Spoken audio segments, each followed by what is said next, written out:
Hello. अब हम लोग इस चैप्टर में अगला टॉपिक स्टार्ट करने जा रहे हैं, वर्क एनर्जी थ्योरम।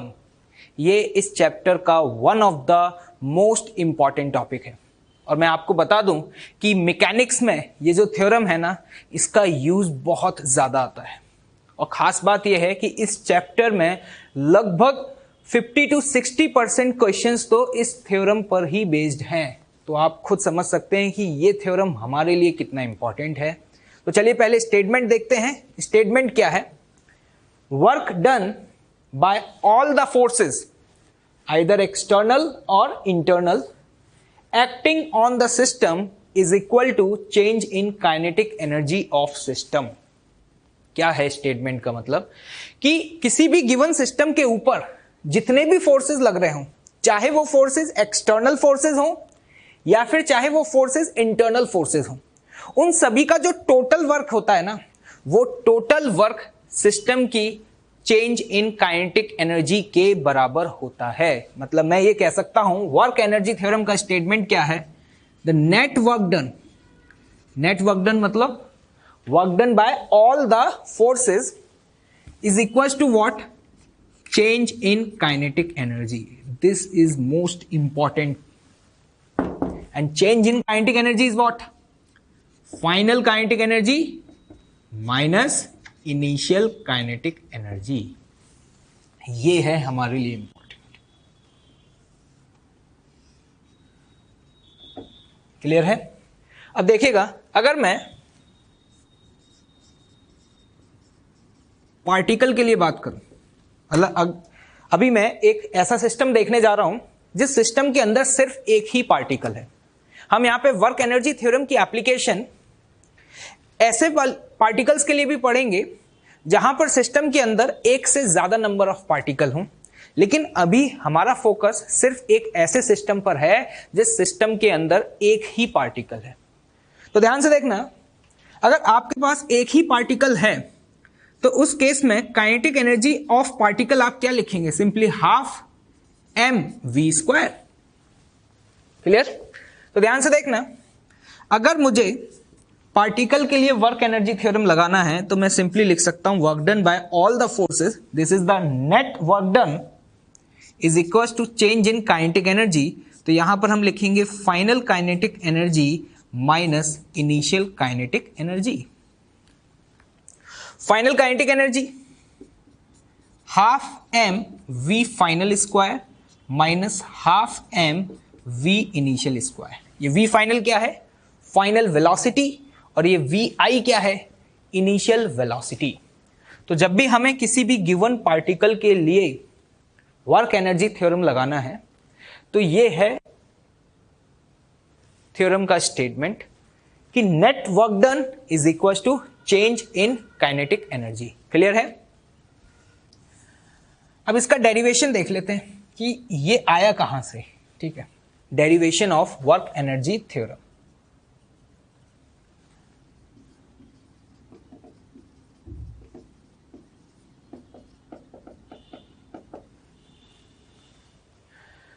तो ध्यान से देखना, आप लोग ये पढ़ चुके हैं कि किसी भी बॉडी पे जो नेट फोर्स होता है उसे हम लिख सकते हैं मास इंटू एक्सेलरेशन। लेकिन मैं ये जानता हूं कि एक्सेलरेशन को, याद करें काइनेमेटिक्स में आपने पढ़ा था, एक्सेलरेशन को मैं v into dv by ds भी लिख सकता हूं।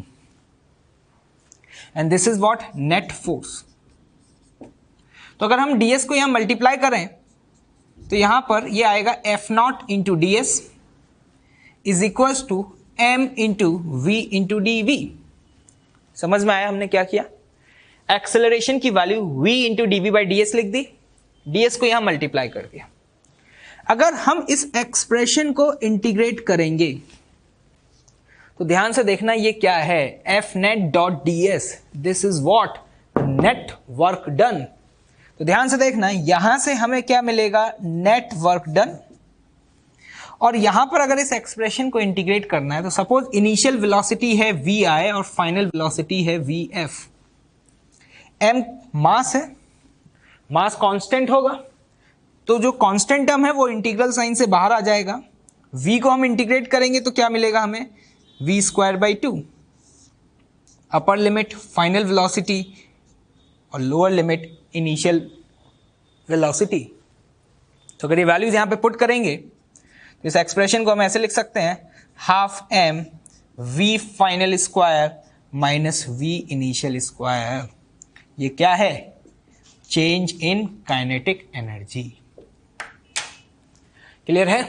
तो आज के बाद ये स्टेटमेंट याद रखना है, क्योंकि आगे हम इस वर्क एनर्जी थ्योरम पर बहुत सारे न्यूमेरिकल्स को सॉल्व करने जा रहे हैं। स्टेटमेंट क्या है? किसी भी गिवन पार्टिकल पर जितने भी फोर्सेस लग रहे हैं उन सभी फोर्सेस का टोटल वर्क लिखो।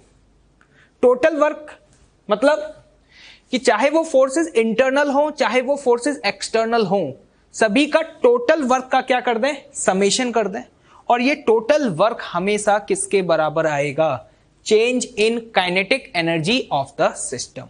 तो ये थ्योरम हमारे लिए काफी इंपॉर्टेंट है, नोट डाउन करें। चलिए अब हम देखते हैं कि वर्क एनर्जी थ्योरम के न्यूमेरिकल्स को सॉल्व करने के कुछ बेसिक स्टेप्स क्या हैं। तो देखिएगा, स्टेप्स टू फॉलो। सबसे पहला स्टेप, जब भी हमें वर्क एनर्जी थ्योरम लगाना है तो हम जिस पार्टिकल पर वर्क एनर्जी थ्योरम लगाने जा रहे हैं, तो सबसे पहला स्टेप ये होगा कि हम ये फाइंड करें कि उस गिवन पार्टिकल पर टोटल नंबर ऑफ फोर्सेस कितने लग रहे हैं। क्योंकि जब हम नेट वर्क डन लिखेंगे तो हमें हर एक इंडिविजुअल फोर्स का वर्क लिखना पड़ेगा।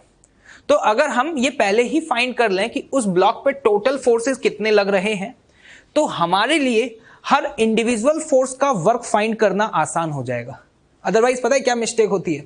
अगर हम ये पता ही ना करें कि किसी भी गिवन बॉडी पर कितने फोर्सेस लग रहे हैं, तो कभी कभी हमसे ये मिस्टेक हो जाती है कि हम किसी एक फोर्स का वर्क लिखना ही भूल जाते हैं।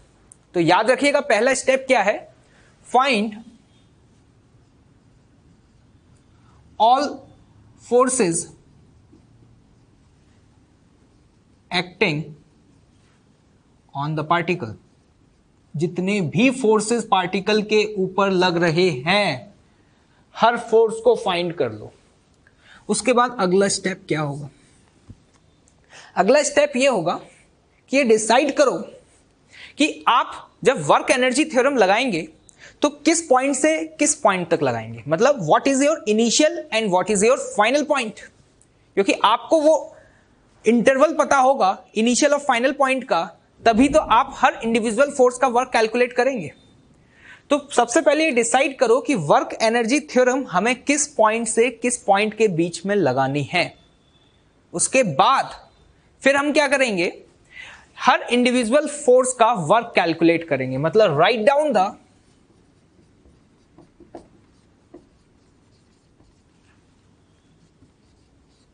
Work done by each force. Clear? तो दूसरा स्टेप क्या होगा? जितने भी उस गिवन बॉडी के ऊपर फोर्सेस लग रहे हैं, हर इंडिविजुअल फोर्स का वर्क फाइंड करेंगे from the initial to final point. And the last step is what? Apply the work energy theorem.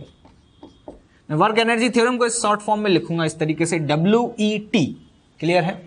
और हम ये जानते हैं कि वर्क एनर्जी थ्योरम का स्टेटमेंट क्या है? Work done by all the forces equals to change in kinetic energy.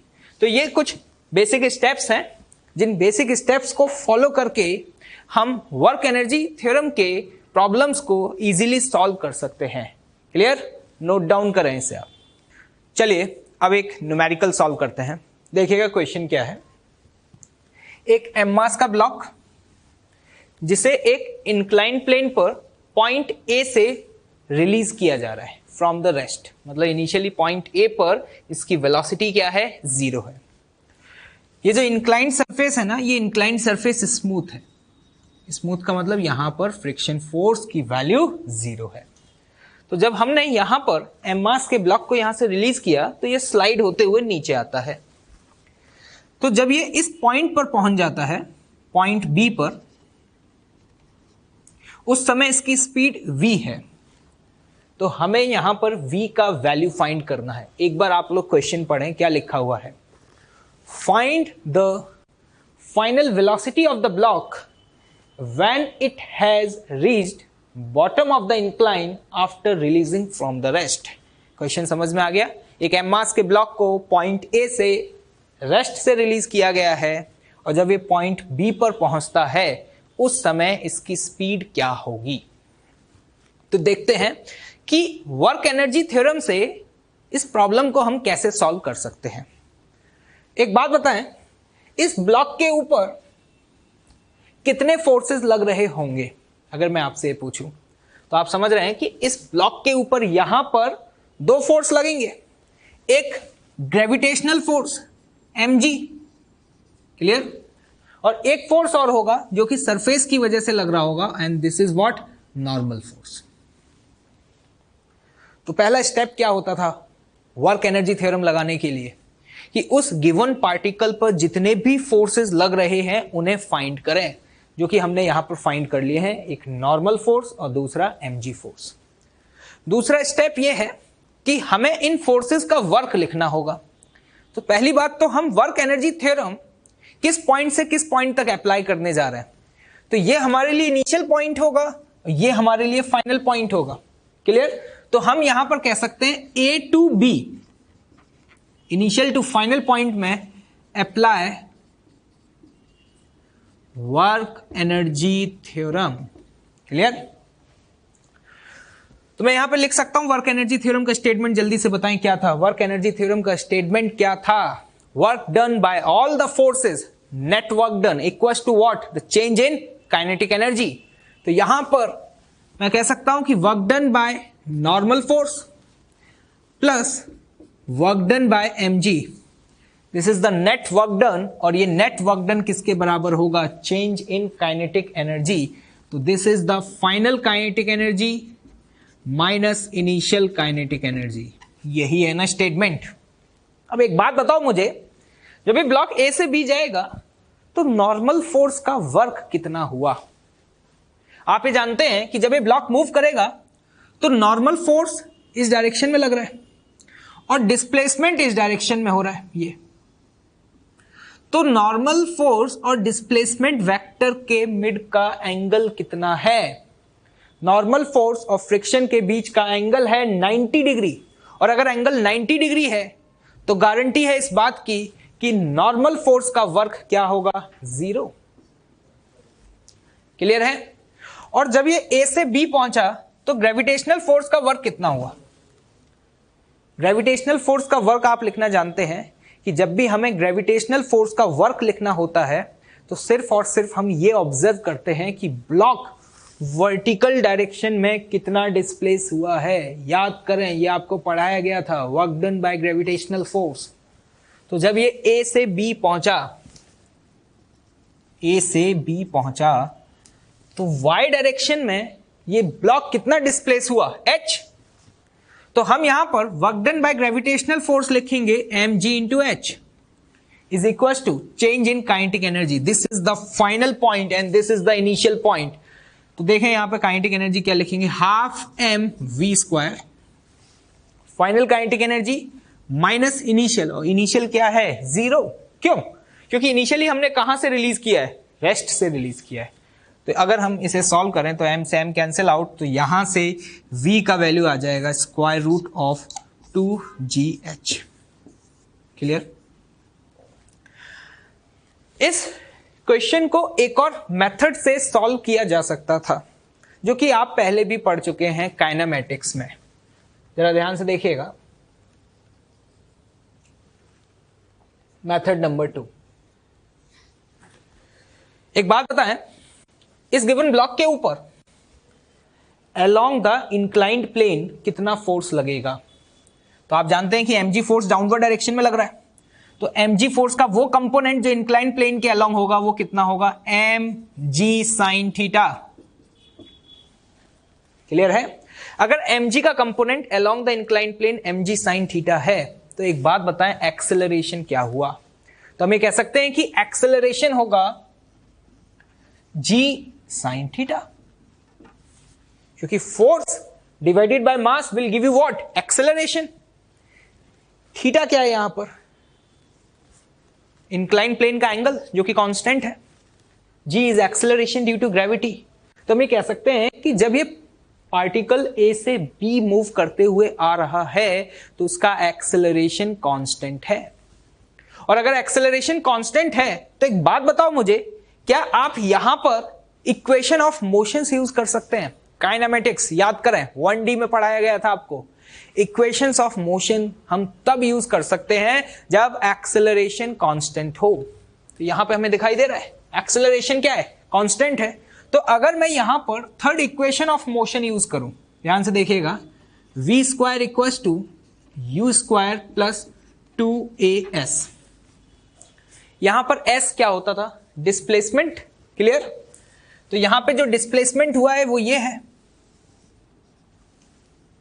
इस डिस्प्लेसमेंट को s बोल दिया अगर हमने, तो ध्यान से देखिएगा v क्या है, फाइनल वेलोसिटी जो कि पॉइंट b पर होगी, v square equals to u is the initial velocity, and what is the initial velocity? 0 plus 2a, acceleration की वैल्यू बताएं क्या है, g sin theta into s। Clear है? ध्यान से देखना, यहां पर ये है s, ठीक है। अगर मैं इस ट्रायंगल में बात करूं, इस ट्रायंगल में मैं sin थीटा की वैल्यू को क्या लिख सकता हूं, साइन थीटा होता है परपेंडिकुलर डिवाइडेड बाय हाइपोटेन्यूज, और हाइपोटेन्यूज की लेंथ क्या है यहां पर s। तो ध्यान से देखना, perpendicular is h upon s। Clear है भाई? तो यहां पे s into sine theta, s into sine theta की वैल्यू को क्या हम h बोल सकते हैं। और सिंपल सी बात है, आपको समझ में आ रहा है, s साइन थीटा क्या है, इसका वर्टिकल कंपोनेंट, और वर्टिकल कंपोनेंट क्या होगा, h। तो यहां पे जब हमने ये एक्सप्रेशन लिखा है तो यहां पे s साइन थीटा को हम h लिख सकते हैं, और अगर इसे h लिखेंगे तो फिर हम इसे v square equal to 2gh, तो यहां से v का वैल्यू आया स्क्वायर रूट ऑफ 2gh। देखिए आंसर मैच करिए, सेम आ रहा है क्या? अरे भाई सेम आ रहा है ना। आपने अभी कैसे सॉल्व किया था यहां पे, वर्क एनर्जी थ्योरम से, जो कि अभी हमने पढ़ा था। ये कैसे सॉल्व किया, हमारी जो प्रीवियस नॉलेज है kinematics 1D equation of motion.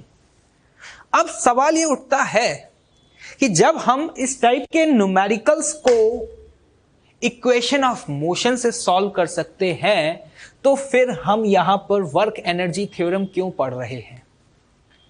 मतलब जब हमें इस प्रॉब्लम का आंसर काइनेमेटिक्स 1D की जो हमारी नॉलेज थी उससे मिल गया, तो why there is need to study about the work energy theorem. इसे मैं अभी आपको एक्सप्लेन करूंगा, पहले आप इसे नोट डाउन करें। और एक और बात याद रखिएगा कि वो प्रॉब्लम्स जो थर्ड इक्वेशन ऑफ मोशन की हेल्प से सॉल्व हो सकते हैं उन्हें हम वर्क एनर्जी थ्योरम से भी सॉल्व कर सकते हैं, लेकिन इसका रिवर्स जरूरी नहीं है कि ट्रू हो। मैंने क्या बोला, मैं बताना चाह रहा हूं कि जो भी प्रॉब्लम अगर third equation of motion apply करके सॉल्व होंगे तो उन्हें हम वर्क एनर्जी थ्योरम से भी सॉल्व कर सकते हैं, लेकिन इसका रिवर्स हमेशा ट्रू हो ऐसा जरूरी नहीं है। इस बात को अभी मैं आगे एक्सप्लेन करूंगा, नोट डाउन दिस। चलिए अगला न्यूमेरिकल देखते हैं। ये प्रॉब्लम बिल्कुल वैसा ही सिमिलर है जो हमने अभी प्रीवियसली इक्वेशन सॉल्व किया, लेकिन यहां पर ब्लॉक को जिस सरफेस पर रिलीज किया जा रहा है ना वो एक हिल है। हिल होने की वजह से क्या है कि इसका जो शेप है ना वो एक कर्व्ड टाइप का शेप है, और इनिशियली ब्लॉक जिस पॉइंट पर है उसकी ग्राउंड सरफेस से जो हाइट है वो h है। यहां से ब्लॉक को रेस्ट से रिलीज किया गया, और अब आपसे पूछा जा रहा है कि ये बताएं कि जब ये ब्लॉक ग्राउंड सरफेस पर पहुंच जाएगा इस समय इसका स्पीड क्या होगा। ऐसा ही क्वेश्चन है। प्रीवियस क्वेश्चन में क्या था, वो एक इंक्लाइंड प्लेन था, लेकिन ये इंक्लाइंड प्लेन ना होकर के ये एक कर्व्ड सरफेस है। ये जो कर्व्ड सरफेस है ना ये स्मूथ है। क्या है, स्मूथ, ये गिवन है आपको। स्मूथ होने का मतलब फ्रिक्शन फोर्स नहीं लगेगा। अब एक बात बताओ मुझे, क्या हम इस प्रॉब्लम को इक्वेशन ऑफ मोशन की हेल्प से सॉल्व कर सकते हैं? अब नहीं कर पाओगे भाई। क्यों?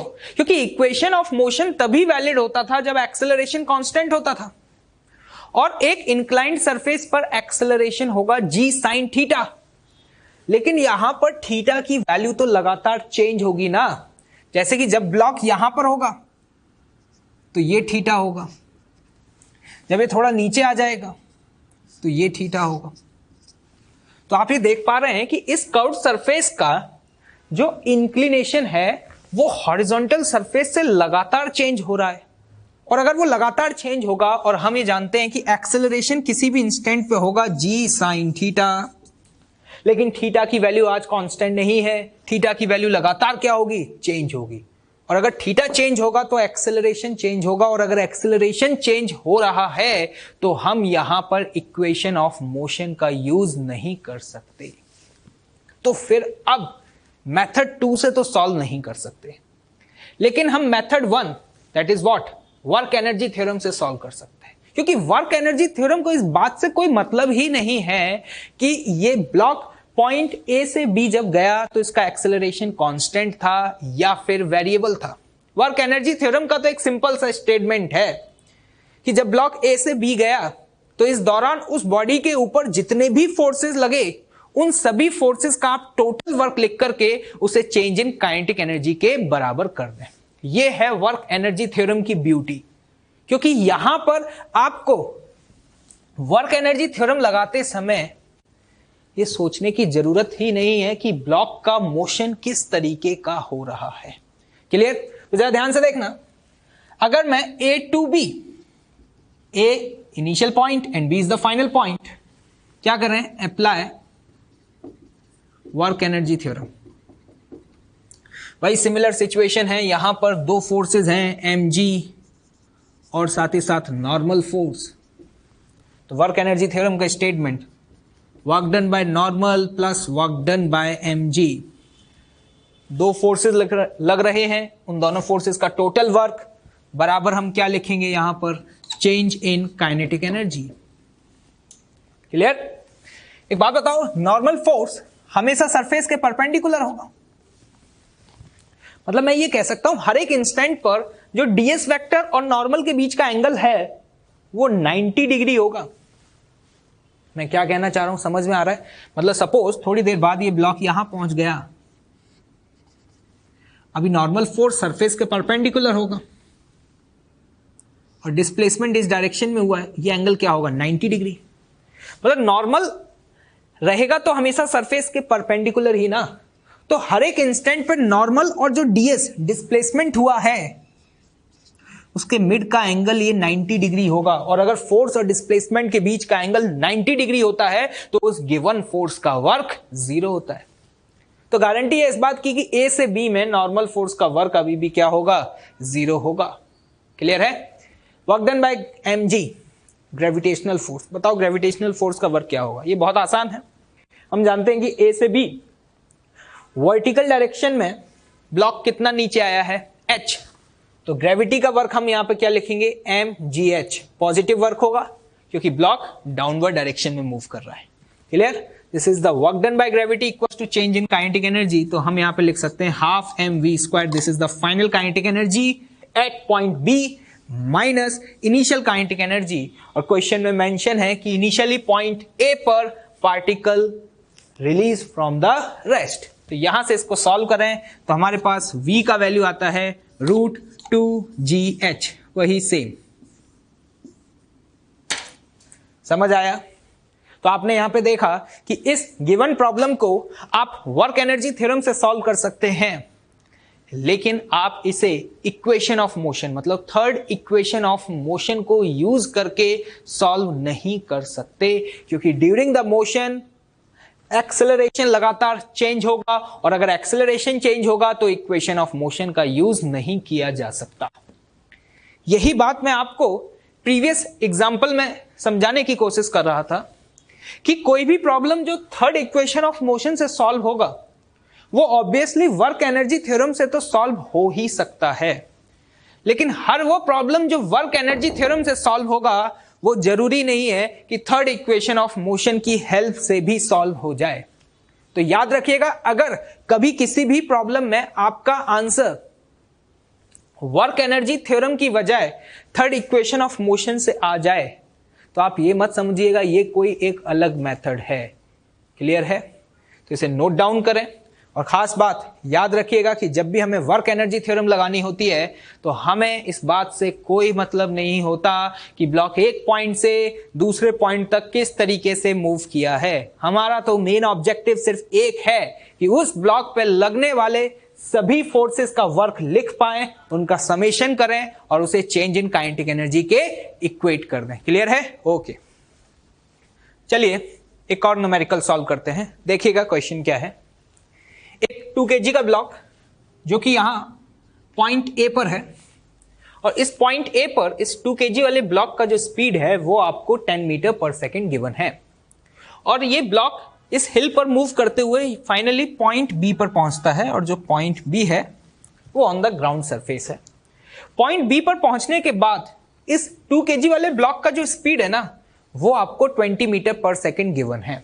मतलब पॉइंट ए और पॉइंट बी पर इस ब्लॉक का स्पीड गिवन है। पॉइंट ए का जो हाइट है ग्राउंड सरफेस से वो भी आपको गिवन है, कितना? 20 मीटर।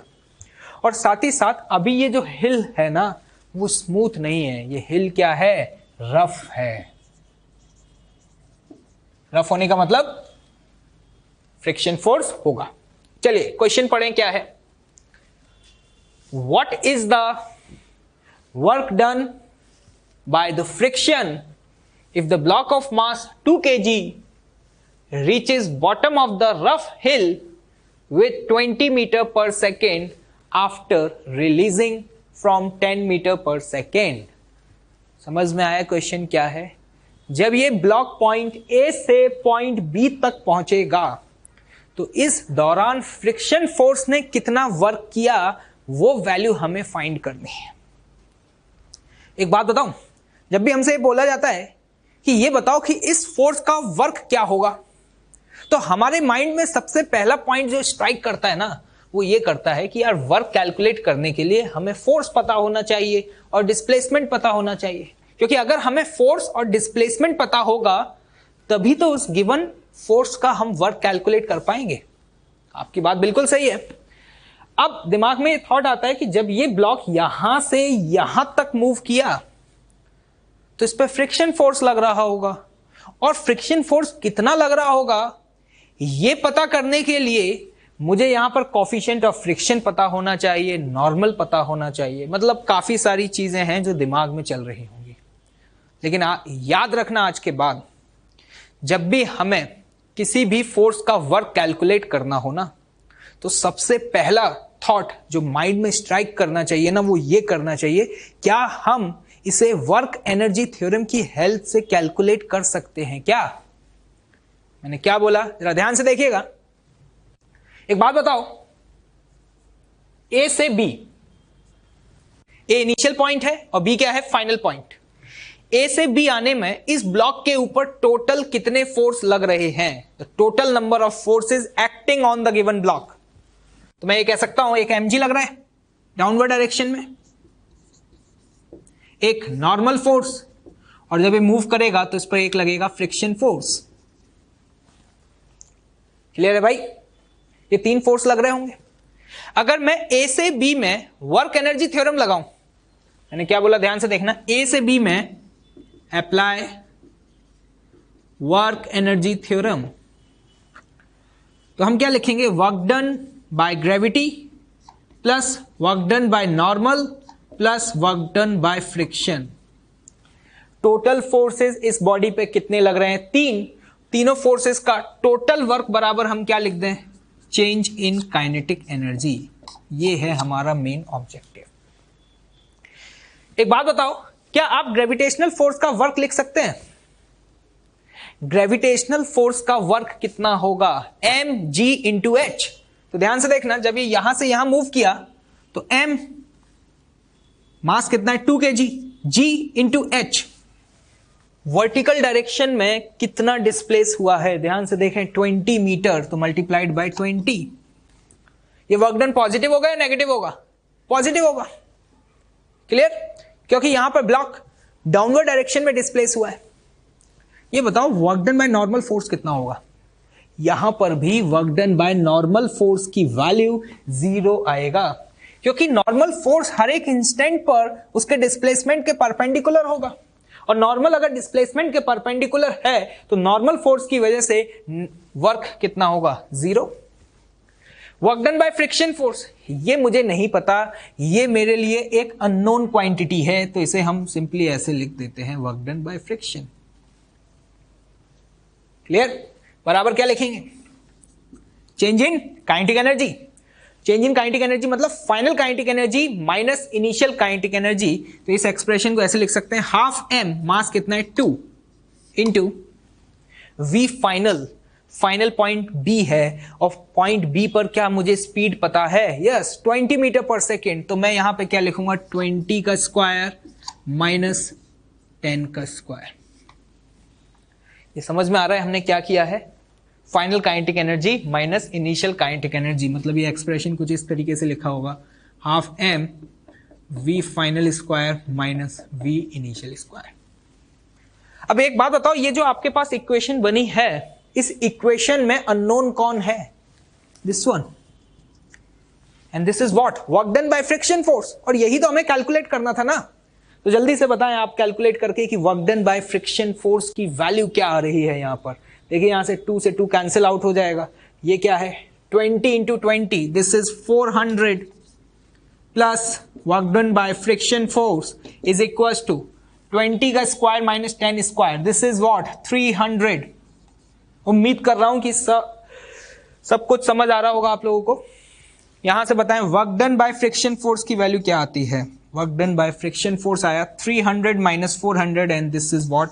Minus 100 joule. ये देखें, मैं यही तो समझा रहा था, यही तो वर्क एनर्जी थ्योरम की अपने आप में एक ब्यूटी है। यहां पे आपको फ्रिक्शन फोर्स का वर्क कैलकुलेट करना था। क्या आपको उसके लिए फ्रिक्शन फोर्स की वैल्यू को निकालने की जरूरत पड़ी? क्या नहीं। क्या आपको यह निकालना पड़ा कि बॉडी का डिस्प्लेसमेंट क्या हुआ है? नहीं। आपने सिंपली क्या किया? पॉइंट ए से पॉइंट बी पर वर्क एनर्जी थ्योरम अप्लाई किया। यहां पे जब वर्क एनर्जी थ्योरम अप्लाई किया तो इस इक्वेशन में सिर्फ और सिर्फ work done by friction he unknown था, जिसे हमने सॉल्व करके कैलकुलेट कर लिया। क्लियर है? तो याद रखिएगा, आज के बाद जब भी किसी भी गिवन फोर्स का वर्क पूछा जाए तो सबसे पहला स्टेप जो हमें क्लिक करना चाहिए वो ये होना चाहिए, क्या हम इस प्रॉब्लम को वर्क एनर्जी थ्योरम से सॉल्व करके कैलकुलेट कर सकते हैं क्या? मतलब वर्क एनर्जी थ्योरम की हेल्प से भी हम कुछ अननोन फोर्सेस का वर्क कैलकुलेट कर पा रहे हैं। क्लियर है? उम्मीद कर रहा हूं कि आप लोगों को समझ में आ गया होगा। ठीक है, इसे नोट डाउन करें। ओके, चलिए अगला न्यूमेरिकल सॉल्व करते हैं। देखिए क्वेश्चन क्या है। A block is moved slowly from point A to point B with the help of external agent. Find the work done by external agent. Question समझें क्या है। एक ब्लॉक है जिसका मास आपको m दिया हुआ है, उसे इस कर्व्ड सरफेस पर हम पॉइंट A से पॉइंट B तक मूव करते हैं। ठीक, क्वेश्चन में ये मेंशन है कि ब्लॉक को बहुत स्लोली मूव किया जा रहा है। स्लोली मूव करने का मतलब क्या है? स्लोली मूव करने का मतलब है कि इस ब्लॉक की जो वेलोसिटी है ना, वो ऑलमोस्ट टेंड्स टू जीरो है। टेंड्स टू जीरो का मतलब जीरो तो नहीं है, लेकिन जीरो के बहुत करीब है। मतलब आप ये मान सकते हैं 0.000, आपको जितने जीरो लगाने हो उतने जीरो लगा दें, उसका 1 लगा दें। मतलब हम ये कह सकते हैं कि ऑलमोस्ट इस ब्लॉक की जो वेलोसिटी है ना, वो अप्रॉक्सीमेटली इक्वल टू 0 है। मतलब याद रखना, जब भी किसी भी क्वेश्चन में ये मेंशन होना कि ब्लॉक बहुत स्लोली मूव कर रहा है ना, तो इसका मतलब है कि हमें ये कंसीडर करना है कि ऑलमोस्ट उस ब्लॉक की वेलोसिटी 0 है। ठीक है, मतलब हम ये कह सकते हैं कि अगर ये बहुत स्लोली मूव कर रहा होगा तो A से B तक पहुंचने में इसे जो समय लगेगा वो भी बहुत ज्यादा होगा। क्लियर? तो हमें मान सकते हैं कि सपोज A से B तक पहुंचने में उसे जो टाइम लगा ना, वो अबाउट 1 मंथ है। मतलब 1 महीने बाद ये ब्लॉक पॉइंट A से पॉइंट B पहुंचा है। क्लियर? हमारा मेन ऑब्जेक्टिव क्या है? Work done by external agent calculate करना है। मतलब यहां पर एक्चुअली में इस ब्लॉक के ऊपर एक फोर्स लग रहा है जो कि एक्सटर्नल है। वो फोर्स कितना है इस बारे में हमें कुछ भी नहीं बताया गया है। वो फोर्स किस डायरेक्शन में लग रहा है ये भी नहीं बताया गया है। बस हमसे ये बोला जा रहा है कि उस एक्सटर्नल एजेंट का वर्क कैलकुलेट करो। तो फिर ये वही बात कि फोर्स नहीं पता, किस डायरेक्शन में लग रहा है ये भी नहीं पता, तो उस फोर्स का हम वर्क कैसे कैलकुलेट करेंगे? पहला थॉट जो हमें क्लिक करता है वो यही करता है।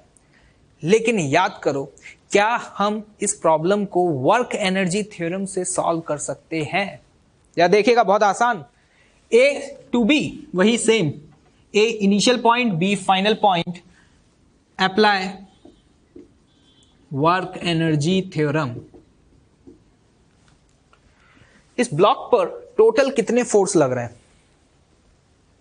mg, clear. एक नॉर्मल फ्रिक्शन लगेगा नहीं क्योंकि ये सरफेस कैसा है, स्मूथ है। और एक और फोर्स होगा एक्सटर्नल फोर्स।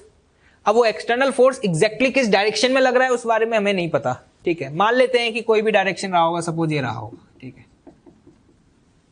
हमें इस बात से वैसे कोई मतलब भी नहीं है कि एक्सटर्नल फोर्स का डायरेक्शन और मैग्नीट्यूड क्या होगा, क्योंकि हमें तो सिर्फ उस फोर्स का वर्क कैलकुलेट करना है।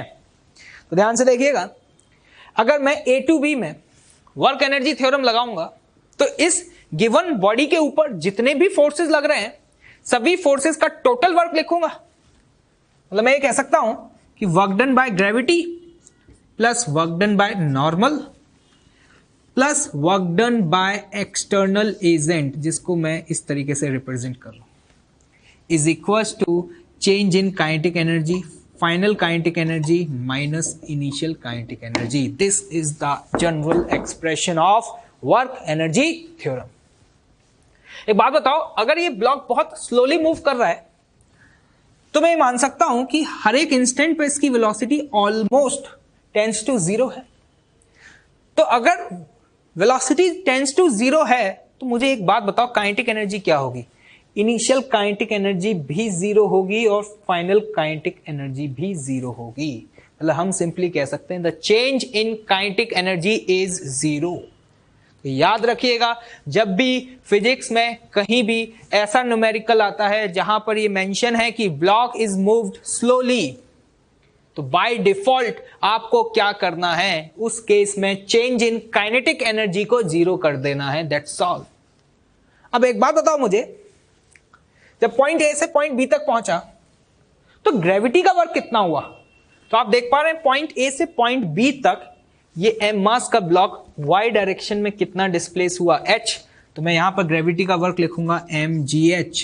नॉर्मल का वर्क फिर से जीरो होगा क्योंकि वही सेम बात, नॉर्मल सरफेस के परपेंडिकुलर है और नॉर्मल और डिस्प्लेसमेंट वेक्टर के बीच का एंगल हर एक इंस्टेंट पर क्या होगा, 90 डिग्री।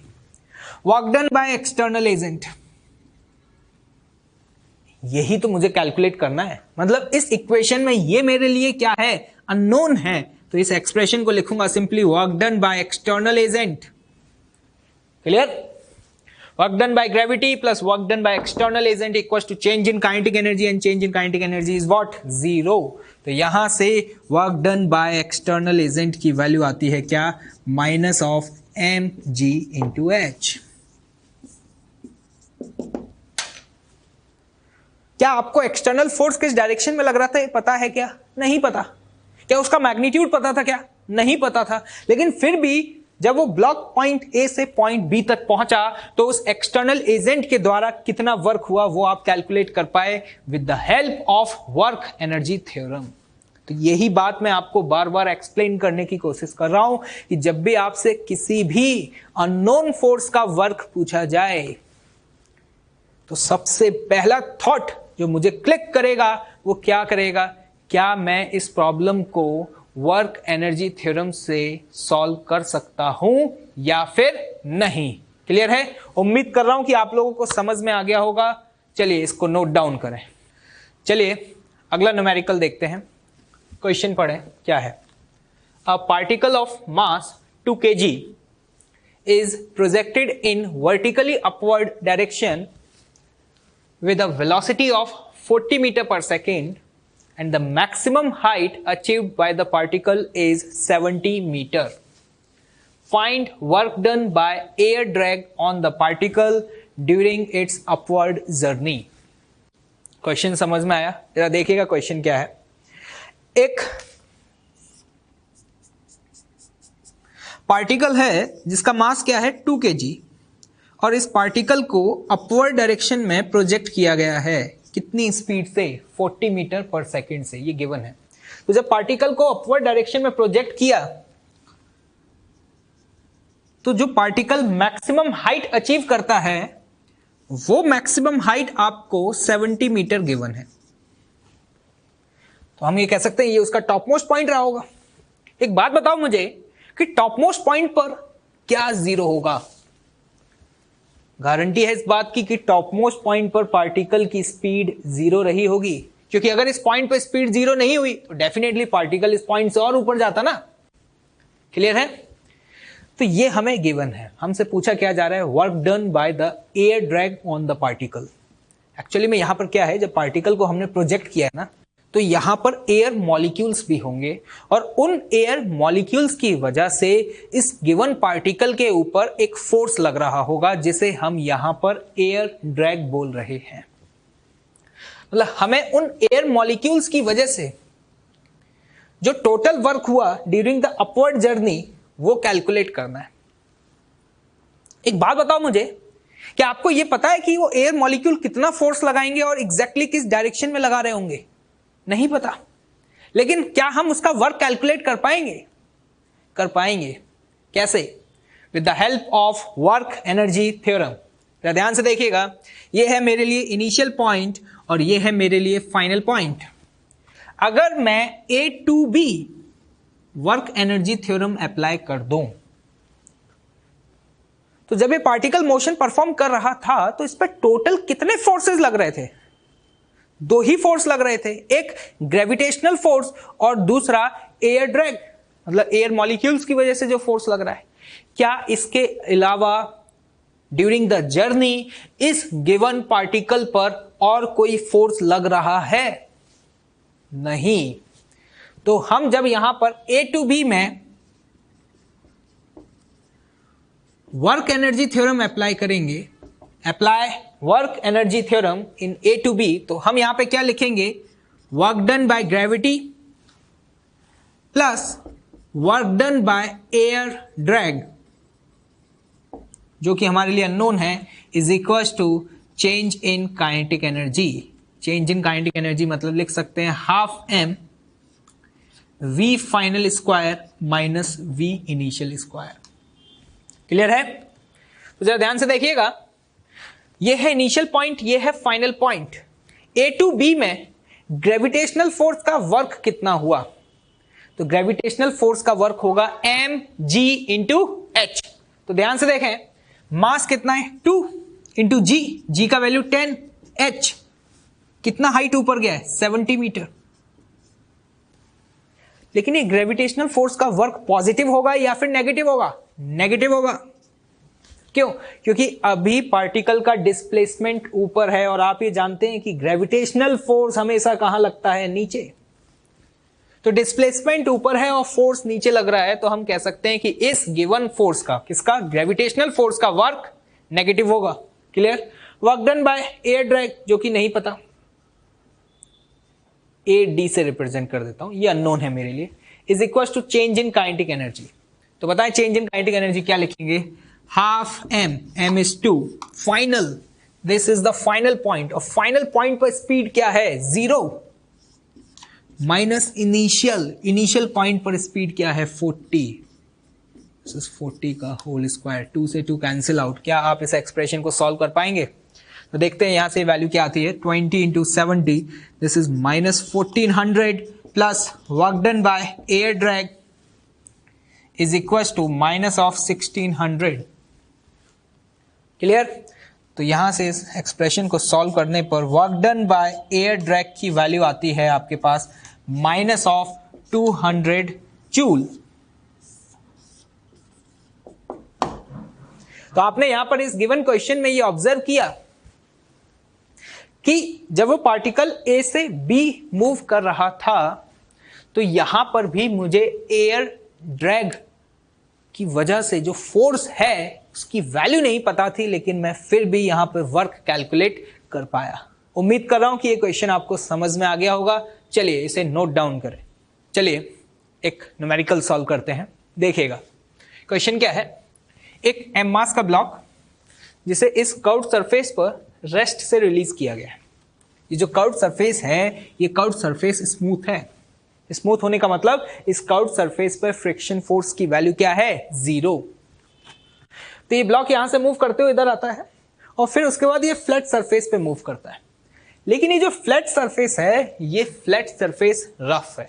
रफ मतलब यहां पर फ्रिक्शन है और कोफिशिएंट ऑफ फ्रिक्शन का वैल्यू आपको म्यू दिया हुआ है।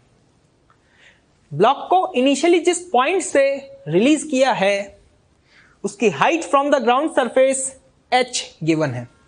ये आपको दिया हुआ है, मतलब h और म्यू का वैल्यू दिया हुआ है। क्वेश्चन में आपसे क्या पूछा जा रहा है कि सपोज ये फ्लैट सरफेस पर इस पॉइंट से इस पॉइंट तक जो टोटल डिस्टेंस ट्रेवल करता है वो d है, तो हमें यहां पर d का वैल्यू कैलकुलेट करना है। क्वेश्चन रीड करें। Find d after which the block will stop if the curved path is smooth and the flat path is rough having the coefficient of friction is mu। Clear है question समझ में आ गया। हमें यहां पर इस d का वैल्यू कैलकुलेट करना है। फाइनली ये मास का ब्लॉक यहां पे जाकर के रेस्ट पे आ जाता है, तो हम ये कह सकते हैं फाइनली इस पॉइंट पर भी उसका स्पीड क्या होगा, 0। अब बताएं कैसे अप्रोच करें। क्या हम यहां पर वर्क एनर्जी थ्योरम लगा सकते हैं? तो ध्यान से देखिएगा, अगर ये मेरा है इनिशियल पॉइंट और ये मेरा है फाइनल पॉइंट, तो मैं यहां पे directly A to B work energy theorem apply कर सकता हूं। तो ध्यान से देखें, अगर A से B की हम बात करें तो apply the work energy theorem. इस पर टोटल कितने फोर्स लग रहे हैं? तो यहां पे अगर आप देखें तो पॉइंट ए से, सपोज इस पॉइंट को मैं पॉइंट सी बोलता हूं, पॉइंट ए से पॉइंट सी तक तो सिर्फ और सिर्फ ग्रेविटेशनल फोर्स लगेगा और नॉर्मल फोर्स लगेगा। क्या इसके अलावा और कोई फोर्स लगेगा? मैं कहां से कहां तक की बात कर रहा हूं, ए से सी तक। ए से सी तक इस ब्लॉक के ऊपर mg फोर्स और नॉर्मल फोर्स होगा, इसके अलावा और कोई फोर्स नहीं होगा। और वहीं अगर मैं सी से बी की बात करूं तो सी से बी में इस ब्लॉक के ऊपर अभी 3 फोर्स होंगे, नॉर्मल ऊपर, mg नीचे और फ्रिक्शन पीछे। लेकिन मुझे यहां पे work energy theorem A to B apply करना है, तो यहां पर ड्यूरिंग द जर्नी इस ब्लॉक पर जितने भी फोर्सेस लगे उन सभी फोर्सेस का मुझे यहां टोटल वर्क लिखना पड़ेगा। तो ड्यूरिंग द जर्नी मैं यहां पर कह सकता हूं इसके ऊपर 3 फोर्स वर्क करेंगे। कौन कौन? Work done by gravitational force, work done by normal force plus work done by friction force is equal to change in kinetic energy. Clear? A मेरा इनिशियल पॉइंट, बी मेरा फाइनल पॉइंट। एक बात बताओ मुझे, initial point पर भी particle का speed 0 था और फाइनल पॉइंट पर भी पार्टिकल का स्पीड 0 है, तो हम यहां पर यह कह सकते हैं कि चेंज इन काइनेटिक एनर्जी भी 0 होगा। ये स्टेटमेंट मैं क्यों बोल पा रहा हूं, ये बात समझ आ रही है, क्योंकि इनिशियल और फाइनल स्पीड 0 है। वर्क डन बाय ग्रेविटी कितना होगा? तो देखो, ग्रेविटेशनल फोर्स जब ये ब्लॉक यहां से यहां तक मूव करेगा तो कितना वर्क करेगा? एक बात बताओ, पार्टिकल वर्टिकल डायरेक्शन में कितना डिस्प्लेस हुआ? h। तो हम ये कह सकते हैं कि ग्रेविटेशनल फोर्स का वर्क होगा mgh। पॉजिटिव या नेगेटिव? पॉजिटिव, क्योंकि ये ब्लॉक ऊपर जा रहा है, नीचे आ रहा है, नीचे आ रहा है, और अगर नीचे आ रहा है तो गारंटी है इस बात की कि ग्रेविटेशनल फोर्स का वर्क पॉजिटिव होगा। क्लियर? नॉर्मल फोर्स का वर्क बताओ क्या होगा? नॉर्मल फोर्स का वर्क 0 होगा, क्योंकि वही सेम बात, नॉर्मल फोर्स हर एक इंस्टेंट पर डिस्प्लेसमेंट के परपेंडिकुलर है, इसलिए नॉर्मल फोर्स यहां पर कोई भी वर्क नहीं करेगा। तो नॉर्मल फोर्स का वर्क 0। फ्रिक्शन फोर्स का वर्क, यह बात आपको समझ में आ रही होगी कि ए से सी में तो फ्रिक्शन का तो वर्क होगा ही नहीं। क्यों? क्योंकि फ्रिक्शन फोर्स है ही नहीं ना। ए से सी तो सरफेस क्या है? स्मूथ है। फ्रिक्शन फोर्स का वर्क सिर्फ और सिर्फ सी से बी के बीच में होगा। एक बात बताओ, यहां पर इस पे फ्रिक्शन फोर्स कितना लगेगा? जब ये ब्लॉक आगे मूव कर रहा होगा, इस पे फ्रिक्शन फोर्स लगेगा म्यू के इंटू एन बैकवर्ड डायरेक्शन में। और नॉर्मल की वैल्यू फ्लैट सरफेस पर, जो नॉर्मल फोर्स है उसकी वैल्यू किसके बराबर होगी? mg के बराबर। क्लियर? तो हम ये कह सकते हैं कि इस पर लगने वाला जो फ्रिक्शन फोर्स है वो फ्रिक्शन फोर्स कितना होगा? म्यू के mg। और जब ये ब्लॉक C से B मूव किया है तो उसका डिस्प्लेसमेंट D हुआ है। फ्रिक्शन फोर्स पीछे लग रहा है, डिस्प्लेसमेंट आगे हुआ है। मुझे ये बता दो कि फ्रिक्शन फोर्स का वर्क पॉजिटिव होगा या नेगेटिव? नेगेटिव होगा।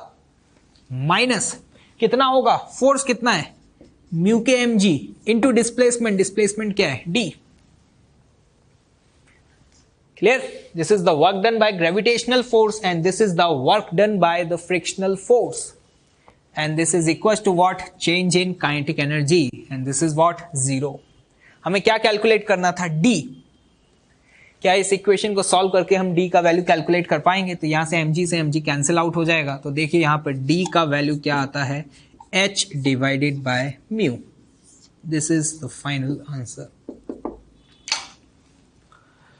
समझ आया आप लोगों को? कुछ लोग क्या करते हैं कि जब हमें यहां पर ये D का वैल्यू निकालना होता है तो वो पहले A से C वर्क एनर्जी थ्योरम लगाते हैं और फिर उसके बाद C से B वर्क एनर्जी थ्योरम लगाते हैं। आंसर वहां से भी यही सेम आएगा, लेकिन मैं ये कहता हूं कि आपको वर्क एनर्जी थ्योरम 2 बार लगाने की जरूरत ही क्या है?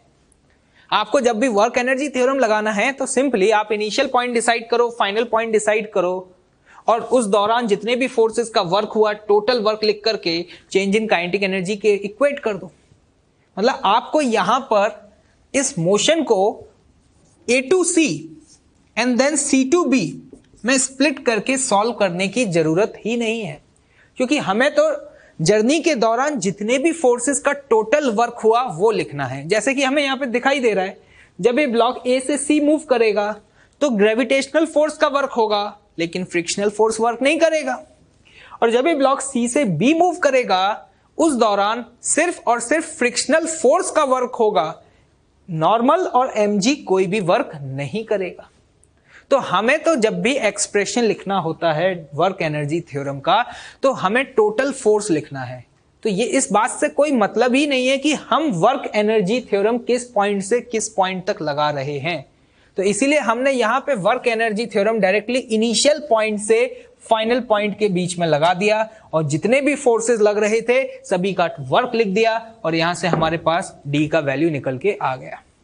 उम्मीद कर रहा हूं कि आप लोगों को समझ में आ गया होगा। क्लियर है? ओके, नोट डाउन करें।